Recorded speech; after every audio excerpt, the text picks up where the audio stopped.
செய்தித்தாளின் செய்திகள் வாசிப்பவர் சிவசக்தி. SC/ST பின்னடைவு பணியிடங்களை நிரப்ப நடவடிக்கை. TNPSC அறிவிப்பு.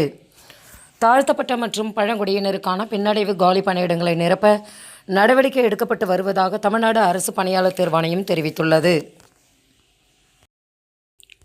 பொதுத் தேர்வு எழுதும் மாணவர்களின் பெயர் பட்டியல் வெளியீடு.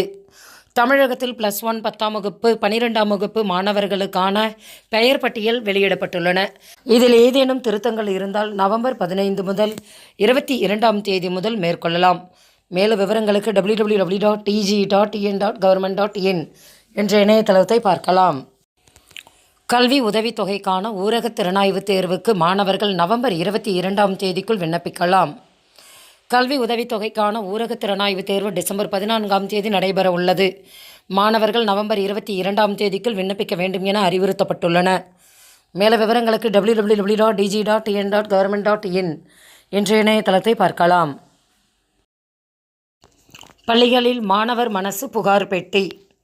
பள்ளிகளில் மாணவ மாணவியருக்கு எதிரான பாலியல் துன்புறுத்தல் குறித்து புகார் அளிக்க மாணவர் மனசு என்ற புகார் பெட்டி வைக்க பள்ளிக்கல்வித்துறை உத்தரவிட்டுள்ளது.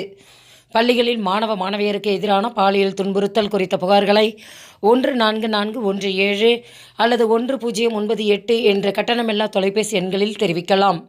இந்த எண்கள் பாடப்புத்தகங்களின் பின் அட்டைகளில் அச்சிடப்பட்டுள்ளன. மாணவர்களின் பாதுகாப்புக்காக SSA என்ற மாணவர் பாதுகாப்பு ஆலோசனை குழு அமைக்கப்பட்டு உள்ளன. மாவட்ட குழந்தைகள் பாதுகாப்பு அலுவலர் வாயிலாக விழிப்புணர்வு பயிற்சி அளிக்க உத்தரவிடப்பட்டுள்ளது. தமிழகத்தில் வாக்காளர் சிறப்பு முகாம் நடைபெறும் தேதி மாற்றம்.